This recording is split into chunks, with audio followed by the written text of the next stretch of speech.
السلام عليكم ورحمة الله وبركاته. أهلا بكم. قطار الأهلي يدهس المصري البورسعيدي. الأهلي يفوز على المصري برباعية نظيفة دون رد. هو ده الأهلي يا جماعة. وشفتوا الأهلي وشفتوا رضا سليم وشفتوا الصفقات الجديدة وإمام عاشور بقيادة مارسيل كولر. تشكيل الاهلي النهارده كان محمد الشناوي ومحمد هاني، محمد عبد المنعم، رامي ربيعه، علي معلول، اليو ديانج، امام عاشور، واحمد نبيل، كوكا، بيرسي تاو، انطونيو موديست، ورضا سليم. الاهلي قدم مباراه جميله جميله جميله، بس للاسف عادل ما هواش عادل. يعني محمد عادل اول ما الاهلي سيطر على الماتش راح مشغل الاحتواء على طول. محمد عادل لو حكم عادل النهارده كان طرد له 2-3 من لعيبه المصري. بيلعبوا لعب خشن جدا جدا جدا قدام لعيبه الاهلي، وبيرسي تاو زي ما انتم شايفين طلع مصاب. المصري قابل الاهلي 150 ماتش، 125 في الدوري و23 في بطوله الكاس. الاهلي فاز 88 مره والمصري فاز 25 مره. الاهلي احرز 232 هدف والمصري 216 هدف، واكبر فوز فيهم الاهلي فاز على المصري 5-0. ده اكبر فوز بين الفريقين. بيرسي تاو النهارده وامام عاشور ورضا سليم كانوا بيقدموا ملحمه. الاهلي النهارده كان بيلعب ماتش بعنوان انا البطل. الاهلي النهارده كان بيعبر عن نفسه في الماتش ده، زي ما كولر قال لهم انتوا لازم تصالحوا الجماهير يوم الثلاث. وعندي تعليق كده في افتتاحيه الدوري، مفروض ماتش زي ده كان هو اللي بدأ افتتاحيه الدوري. ليه؟ ده ماتش جماهيري، الاهلي والمصري البورسعيدي، او مش لازم الاهلي، يعني عشان ما الاهلي والمصري والاسماعيلي معايا. لكن انتوا فتحتوا الدوري بكام؟ افتتحتوه بمين؟ افتتحتوه لي بطلائع الجيش و كان طلائع الجيش ومين؟ والبنك الاهلي. كان ماتش بارد مفوق. بصوا النهارده رغم ان الجماهير قليله بس كان ماتش جميل جميل جميل، وهو ده اللي يليق بيه يبقى افتتاح موسم. النهارده زد فاز على الاسماعيلي 1-0. ده مع الرأفة على فكرة. زد النهارده لو مركز كان عمل ماتش تاريخي.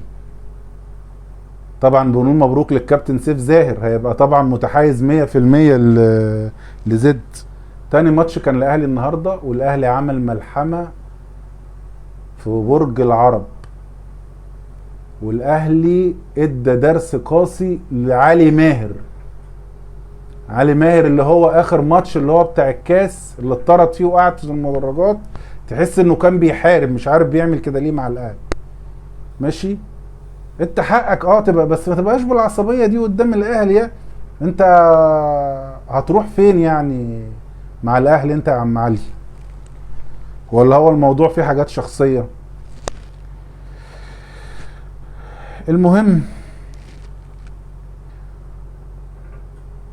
بيرسي تاو النهارده كان جميل جدا. رضا سليم وامام عاشور صفقتين 100 والنهارده الكلام بقى يعني مش كلام بقى فعل.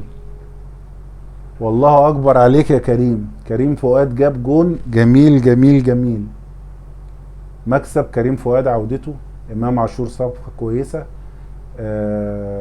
رضا سليم صفقه كويسه، وان شاء الله موديست برضو لسه اول ماتش، وان شاء الله يندمج مع الفريق ويبقى من الهدافين.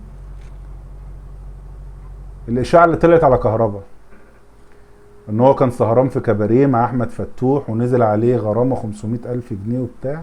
على فكرة الصورة دي صورة قديمة جدا من ايام ما كان في الزمالك. هي الناس بس عايز تعمل هيصة حوالين لعيبة الاهلي. الصورة دي قديمة جدا والموضوع كله فيك. لا الاهلي نزل عقوبات ولا حاجة ولا في اي كلام من الموضوع ده خالص.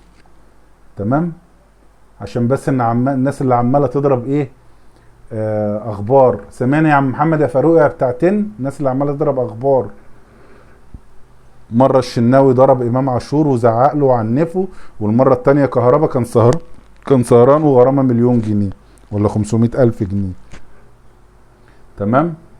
500,000 جنيه اللي هرغرهم له ده الراجل الشناوي سايب له اعلانات وسايب له بتاع عشان يسد الغرامة اللي عليه. يوم الشناوي الله يسهل له. نروح بقى للكابتن احمد فتوح والاخبار اللي بتقول لك احمد فتوح مضى للاهلي. هو احمد فتوح في ناس كلمته في جروب على الواتس، كانوا ناس اهلاويه وكلموه فعلا ان هو يمضي في الاهلي، بس هو اول ما حس ان الموضوع هيبتدي يتعرف وبتاع راح خارج من الجروب معايا. لكن فتوح لحد دلوقتي لا مضى للاهلي ولا عمل حاجه، وفتوح في طريقه انه يمضي للزمالك.